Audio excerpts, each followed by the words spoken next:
Hi, everyone, and welcome to Abundant Artists. So, today changed my time to noon on Tuesday. So, just so everybody is aware, Abundant Artists is going to be from 12 to 12:30. It'll be like a lunchtime show instead of from 9 to 9:30 at night. So, I'll just wait a few minutes to see if everybody is still joining. I'm going to open up the comments here. Comments. Huh.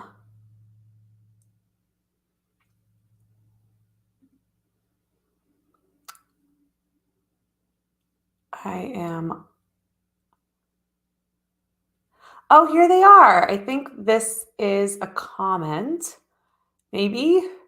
Oh boy. So this is my first time streaming myself. So just bear with me for a second. I just want to make sure that I'm able to access all your comments. Huh. Private chat. Hmm. Let me try something. So sorry, everybody. Just hold tight for just a minute. And we will see if this works. Oh, okay, great. Renee, are you commenting right now? Is that a comment? I'm sorry, this seems super. This is my first time, so everybody please bear with me here. Yes, great. Okay, I can see comments now. Woo! Yay, I did it. So, typically this show is broadcasted with more than one person behind backstage directing and all of that stuff, but this time, so as TMN is growing, we're trying our best to have everybody self broadcast. So this is my first time doing it. Hi. All right, so I'm seeing them all come in now. This is great. Okay, so I'll just wait a few more minutes. So if you're already here, just maybe take a little bit of time to get centered, think about some things you're grateful for, and we can just try and get everything all situated. And yeah, so we'll just wait a few minutes. Hello, sunshine. I love you too, John. So, just so everybody here that's already here is aware, hi, Chad, how are you? Oh my goodness, I think I'm broadcasted to my own as well, which is super funny because I didn't even know I knew how to do that. So today's class is going to be a little bit different of a format. So I'm going to try something new. So I just want to do it so it's a little bit more interactive. And I actually brought some tools to kind of like pull some people up from the audience and just see if we can kind of work together on gaining some intuitive guidance. So all right, I think I'm just going to go ahead and get started here. So my name is Olive Chiacchia. I am teaching the class Abundant Artists. Abundant Artists is all about using the universe and some tools similar to the law of attraction, but not the law of attraction, in order to manifest your biggest and best creative dreams. So my name is Olive. I am a entrepreneur. I guess people say like an actress-preneur. So I have been an artist actually not for very long. So I've actually only been acting since May, and I've manifested 4 pilots, 10 short films, 2 feature films, and even more coming up. And I've really been in the process of manifesting my biggest and wildest dreams. And I've been using tools such as things similar to the law of attraction, but I like to call it the law of reflection or the law of consistency. And I share this wisdom of joy and the power of now and all of these tools with you guys, so other people are able to manifest the way that I am and to live abundantly as artists as opposed to starving artists. So the whole thing is we're trying to enjoy art as a career, as something that can absolutely feed you and as something that can absolutely support your life. And if you trust it enough and you are focused enough, it is absolutely possible. So I'm here to support everybody in fulfilling their greatest artist endeavors. So every week I go over a topic that's a little bit different. And then the last 10 minutes, I typically do question and answer. However, the last 10 minutes, I'm going to take about 15 minutes at the end here. It's going to be a very short teaching. And then we're going to maybe do a little bit of, I want to do some interactive work with people in the audience. So if you have any problems that you would like to bring up, I'm not sure how to share your comment. That's probably something I should learn when I use StreamYard next. But what we can do is you can just send me in the comments a question you might have, and I can use my intuition to answer that question. So the last 15 minutes, we're going to do a little bit of that just so I can give people some more personalized help. So I'll just go through the comments. So make sure you stay for the last 15 minutes if you're struggling with something right now and it's something that you're like, oh, I could just use a little bit of guidance here, because I'll just connect with your guides and work on that with you. So today is all about, speaking of guides, today is all about connecting with guides. So something that I always talk about in this class is how important it is to be in touch and in tune with your feeling state, to follow your feelings, because your feelings are your little angelic path to where your highest and best path is. Like, we all want to go down the right path all the time. We're always asking ourselves, like, is this the right choice? Is this the right thing? Am I on the right path? We all want to be on the right path. And the easiest way to find the right path is to go from a centered place. So when you are feeling centered and you're feeling peace and joy and love, you are on the right path.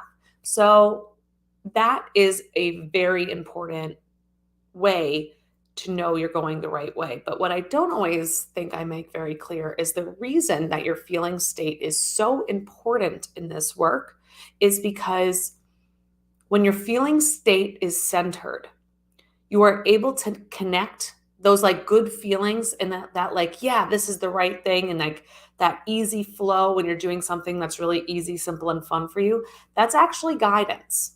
So one way, and the most sure way to connect with your guides, is from a powerful, peaceful place with no hurry, no worry, no stress, no feelings of lack.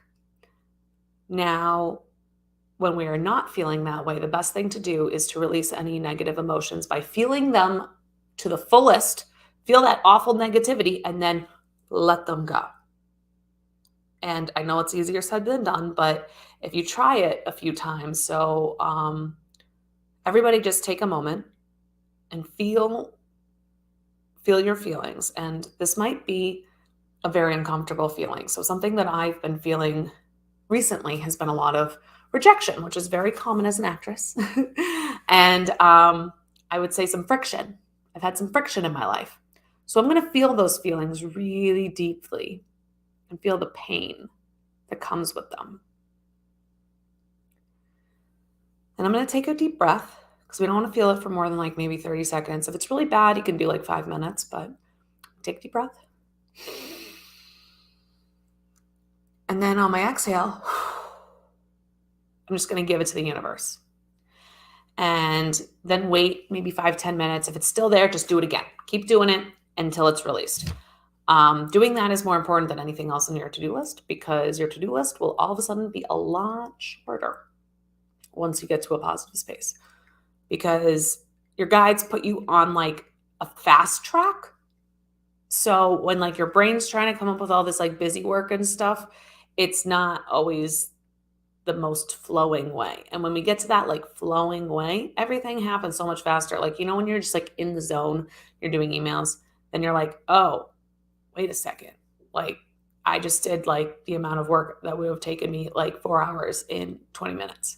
So that's why it's actually faster to be at peace. But I digress. So feeling state is very, very important with connecting with your guidance for your best path.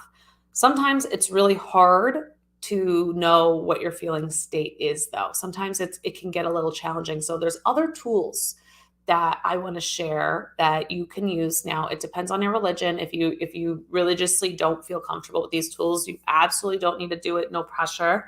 But I think some of these tools are really, really useful in connecting with your guides and your highest and best path. So you know that you're going in the direction that is best for you. So there's a few different ways to do this. And the first one is pretty simple. It's dreams. So if you're somebody who remembers, oh, great. John just showed me, sorry, little digress. So John's going to show me how to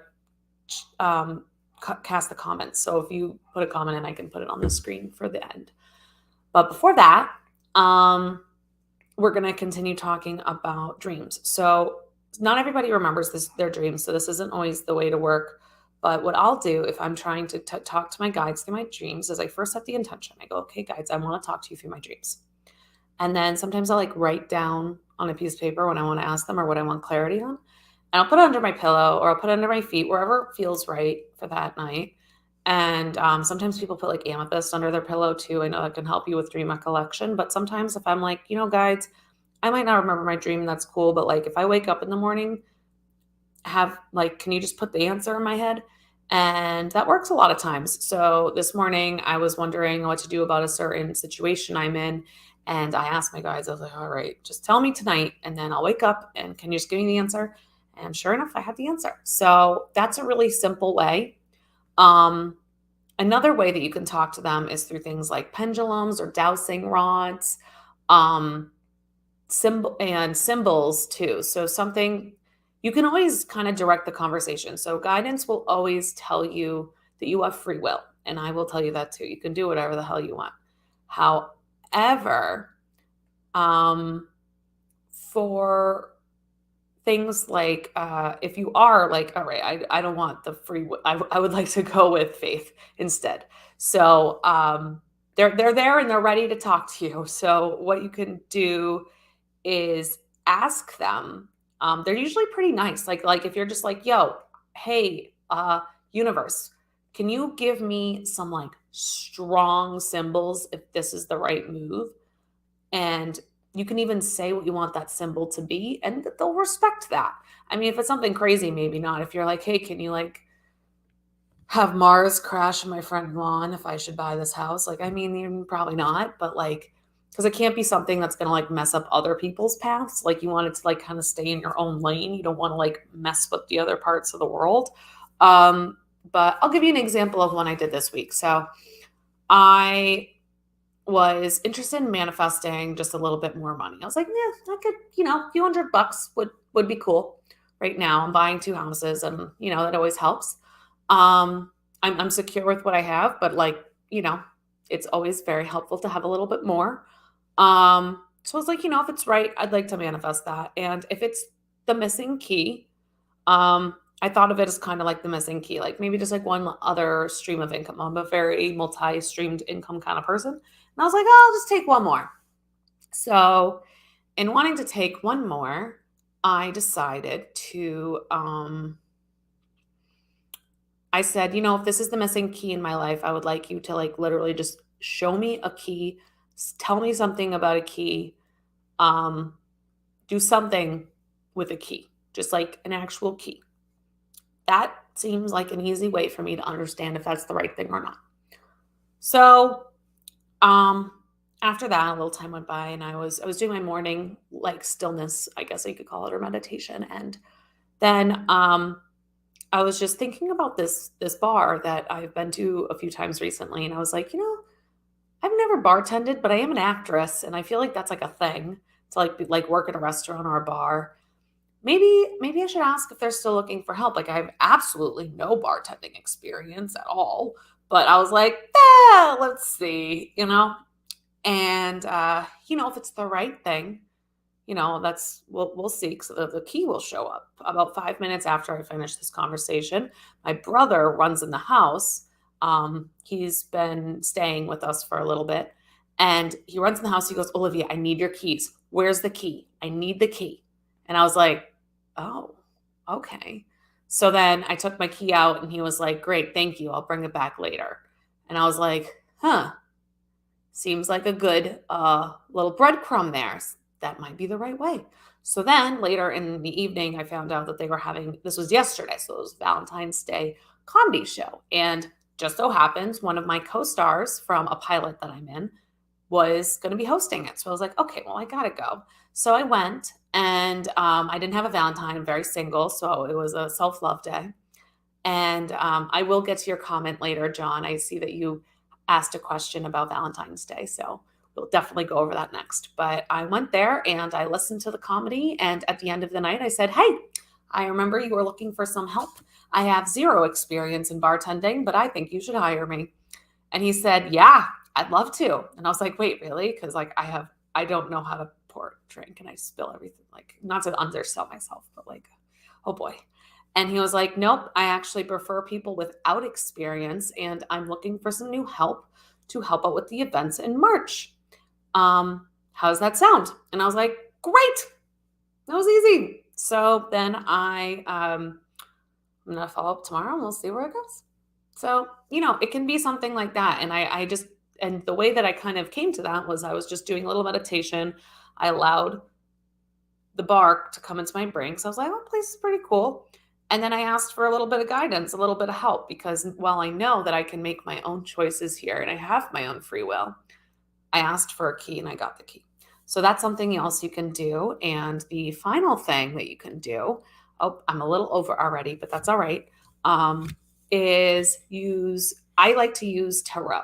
So sometimes in the morning, and I don't always, I go through phases with it. Many people do. And sometimes in the morning, I will pull cards and it'll be maybe on something specific. Always make sure to clear your area before you pull cards if that is something that really appeals to you. My guides love to talk to me through cards. They love it. I don't know why, but they will just channel all this information into my inner wisdom. It's great. So I allow it open when I want to access faith and see what they want to say in order to use my own free will. So there is a meditation that I always say before pulling cards, and I'm just going to share this with you really quickly.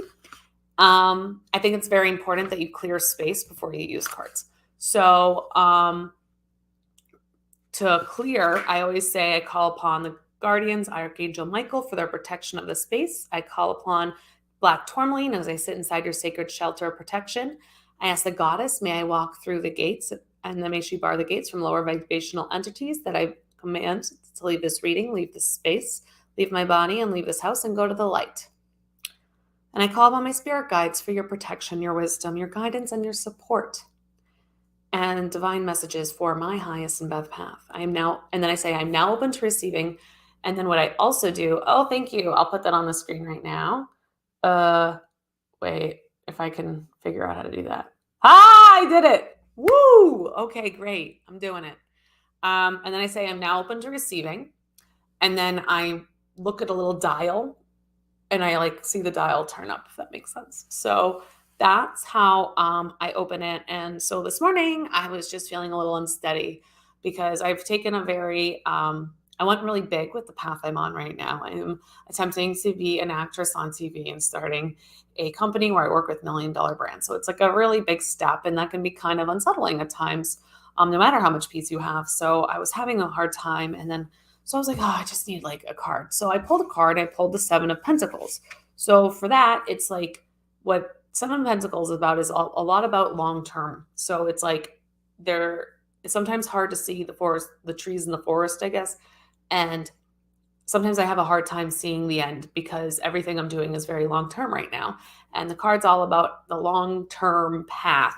Like, it doesn't seem like you're getting a lot of payoff right now, but a lot of times longer-term goals don't have quick rewards. It's always long-term rewards, and they're bigger and brighter. So I was like, wow, that is exactly what I was looking for. So thank you very much. So that was nice. And then something I'll add is the more you use your guides, the more they'll talk to you and the more they'll help, because they don't want to overstep their boundaries. They don't want to impose on your free will, but if you allow them in, they will come. So with that, I'm going to start taking questions. So if you have anything that you would like to talk to me about, if you would like me to meditate on, if you'd like me to pull a card or dowse or use a pendulum or talk to any guides, I would be more than happy to do so. So just please drop your comment in the chat. And in the meantime, John has put up my Venmo, which is very sweet. So if you'd like to, this class is free, but if you would like to contribute, my Venmo is below. And now I'm going to, without further ado, I'm going to show John's question. So, with Valentine's Day just coming past, what advice do you have for those who are star-crossed when it comes to love? So can you please specify what you mean about the star-crossed love a little bit more, John, before I can answer that question?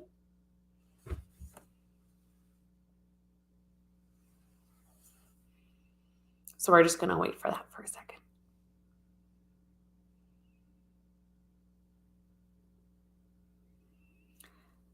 I can definitely help with releasing anxiety. We are going to do that right after John's question.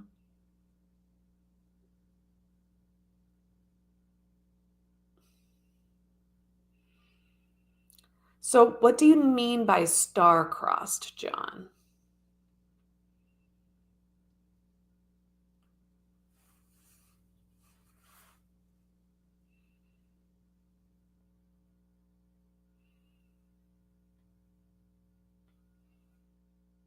All right, while we're waiting for John, I'm going to post the second question. All right. This is a great one. So, can you help with releasing anxiety? Yes, absolutely. So, we're going to do a meditation right now to release anxiety. And I think we're going to use the temple meditation. No, we're going to use a mix. So, this is kind of a mix of two meditations that I usually use, but I think this is going to be the most effective for you. So, first, everybody who's here, I want you to feel we're going to release anxiety together. So I want you to first feel all of your anxiety fully. Feel it all over your body, all in your heart. Feel completely trapped. And I know this sounds terrible, but just for a few minutes, we're going to feel the anxiety to your absolute fullest. Feel this anxiety in your childhood. Feel it in your parents. Feel the anxiety that your parents brought to you as a child. Maybe now you're anxious about your career or your health or your loved ones. But also switch to a feeling of anxiety as a child. Maybe it was the kids on the playground didn't like you, or maybe your school lunch wasn't, was really hard with like social issues, or maybe you had a sick brother or sister or something. Maybe you were rejected a lot. Maybe your family didn't have a lot of money growing up. Maybe feel your parents' anxiety about that. Now we're going to switch. We're going to feel all of that. We're going to take a deep breath. And then on your exhale, you're going to feel your shoulders release even lower than they were before, and feel your breath pushing away the anxiety from your body and giving it to the universe. And you're going to say to the universe, I give this to you. This no longer serves me, and I know you know what to do with it. So just take it, and I'm going to let you handle everything, because the universe will handle everything. If you are in peace, you have absolutely nothing to figure out. You have nothing to worry about. You are completely supported. From here, we're going to close our eyes, and we're going to walk into a temple. In this temple, we see a chalice burning. We're going to walk over to the chalice, and we're going to reach inside our body. We're going to reach inside, especially our heart and our gut. And we're going to pull out all of this sludge or sand or whatever it looks like. Maybe it's smoke, all this yucky stuff, anything that's anxiety. So it's going to be the physical manifestation of anxiety. We're going to pull it out of our body, and we're going to throw it in the fire. In the fire, we're going to watch it burn. And watch the smoke go up to the ceiling. Take an inhale. Exhale. On our exhale, we're blowing out the candle. This temple is next to an ocean. So now we're going to walk over to the window in the temple. Look outside and see the ocean. I want you to jump into the ocean and feel the warm salt water all around your body.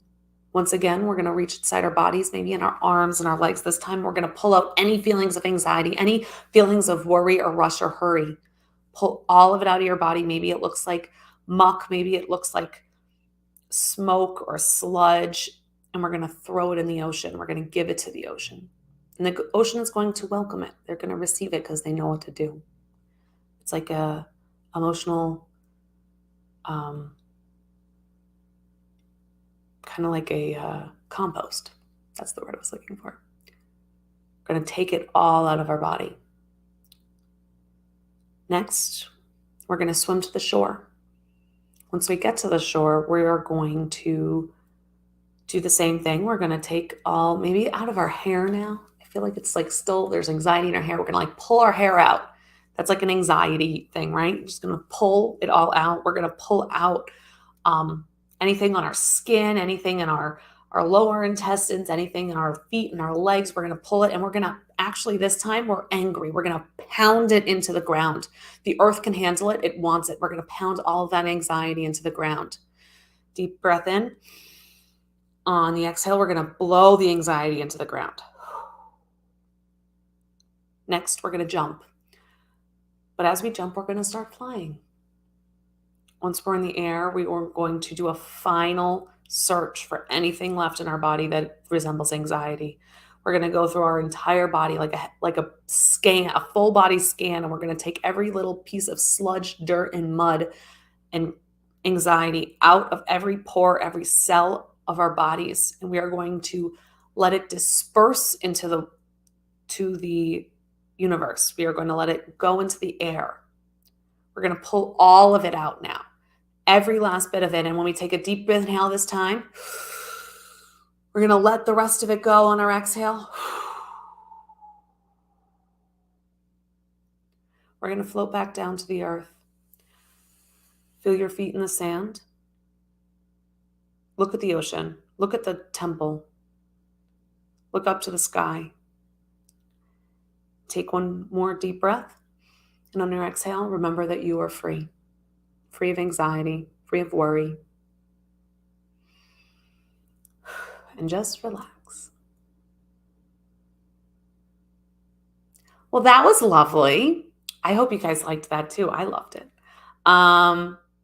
So how does everybody feel? Did that help you release your anxiety? I don't know if I'm having issues with the chat now. Let me just double check everybody.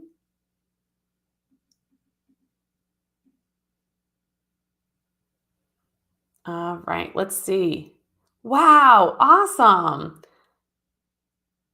So, John, if you are still there, I would love to go back to your question as we close here. So we're going to go through John's question now.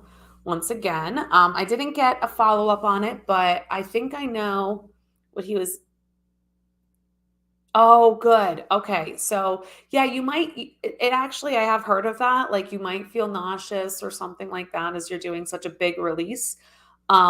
Because when you move something so powerful in your emotional body, you also end up changing your physical body. We all know that anxiety and depression and stuff are all interconnected with your body. That's why when you get nervous, you get nauseous. So it is not uncommon to have that, but I think that it will subside with time. So, and you said it already subsided, so that's very good. So for John's question, so when you're star-crossed when it comes to love, let me just take a moment because I want to make sure I understand this question. All right, that's what I thought. So I just received a message from John. So this has to do more with like having a lot of bad luck with love. The first thing you need to do is stop the internal narrative that you have bad luck with love. I know that sounds really simple, but our thoughts are the most powerful. They're like little magic wands. when you think about something, you typically will bring it about. So if we continue to tell ourselves this narrative about how we'll never get good love and we're always going to be star-crossed, and we're always going to have bad luck and it's just never going to work out. Oh, it will never work out. It will not. And I'm very sorry to tell you that. And I know it's very hard to accept that sometimes because I go through this as well. Um I have struggled in the love arena quite a bit myself. So something that you can do as opposed to first of all, know that you are not star-crossed. That's an internal narrative that is holding you back. And I'd love to start a class sometime about love, but the most important thing to know when it comes to relationships is that the only way you are able to graduate to being in a relationship is once you've mastered being single. And to master being single, the first thing you need to do is self-care and self-love. So knowing that you are worthy of love and feeling love for yourself. So like we talk about that a lot, how you have to feel love. So what I like to do is like feel when I'm like with somebody I totally love, and then I turn it inwards. Do that all the time. And I know this sounds so cliche, but being your loving partner is the only way to end up in a healthy relationship. So what I want everybody to do here is to try your very best to like kind of send love inwards, and also to taking better care of yourself will always attract more people in your life. So something that I've started recently is this new skincare routine. So I do like insane stuff to my face now because I was getting a little self-conscious I was like, oh God, I'm getting older. I can't have old skin. So I was like, all right, new self-care practice. So I started doing this like gua sha thing and like feeling that jawline right now. I'm very proud of it. And, especially I think something that's happened to a lot of us working from home is that it's really easy to kind of like almost like let your hygiene go, to be like, I haven't showered in like 3 days and like, I'm just gonna like wipe off, but actually put time into it, because that self-investment of really working on your, even just like your physical appearance to make yourself feel better, or putting on a nice outfit, or taking yourself out to lunch. You don't have to like take yourself on a date, but just like making yourself a nice lunch, little things like that will actually attract more love into your life. So that's what I have to say for John's comments. I am a few minutes over already. So with that, I am going to end for today. So as always, thank you all so much for being here with me. I am so grateful to have you in my space. Thank you for allowing me to teach you these teachings today. And I hope that they have brought you so much bliss and so much love and so much clarity. Now, if you would like further clarity, or if you would like to talk to me more or work with me in the future, feel free to send me a DM. I'm going to pop up. So this is not only my Venmo, right here is also my Instagram. So if you want to look at my Instagram, it is at Olive Chiacchia. If you have any other questions or concerns for me regarding being an abundant artist, always never hesitate to reach out. Much love to you all. Thank you. Bye-bye.